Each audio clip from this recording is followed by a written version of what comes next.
कस्टडीभित्र गएर थर्काउनु भएन भारतको विरुद्धमा नबोल भनेर हिरासतभित्र गएर थर्काउने इतिहासमा आजसम्म कोही नजिर छ रेकर्ड छ पूर्व गृहमन्त्री बालबाला सांसद कस्टडीभित्र गएर कैदीलाई थर्काउने हिरासतमा नियन्त्रणमा भएका पुलिसको घेरामा भएका व्यक्तिलाई थर्काएको आजसम्म छ।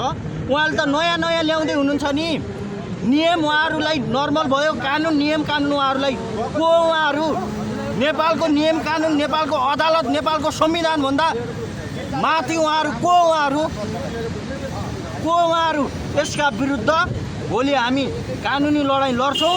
भोलि ठिक 10 बजे हामी पुलिस कहाँ जाहेरी दिन्छौँ। पुलिसले लगेन भने हामी अदालतमा दिन्छौँ होइन भने हामीले कहाँ धाउनु पर्ने हो यसका विरुद्ध हामी गर्छौँ लड्छौँ। उहाँहरूको गुन्डा हो टोले गुन्डा हो भने ठमेलमा गए भइहाल्यो नि रातभरि गर्न त्यो व्यवहार देखाउने त्यो रवैया देखाउने उहाँको यो सरासर गलत छ।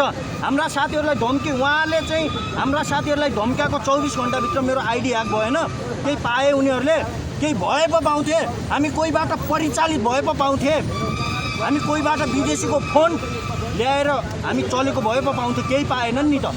हिजो तपाईको आइडी ह्याक भयो फेसबुक आइडी हाम्रो आइडी ह्याक गर्यो धम्की दिएको छ हामीलाई उहाँहरूले कसले गरे हो सुदन गुरुङ जिन्दाबाद बालेन शाह जिन्दाबाद हामीले त राम्रो काम गर्नु छ हामी आफै पोस्ट गर्छौँ भनेको थियौँ नि हामी सपोर्ट गर्छौँ भनेको थियौँ नि राष्ट्र संसदको रोस्टरमा बसेर राष्ट्रघाती काम गर्ने सिमाना जस्तो संवेदनशीलमा मजाक गर्ने नेपाली जनतालाई पङ्गु बनाउने अनि उहाँका विरुद्धमा हामीले जय जयकार गर्नुपर्ने स्ट्याटस हाल्नुपर्ने सपोर्ट गर्नुपर्ने यो कदापि हुन सक्दैन।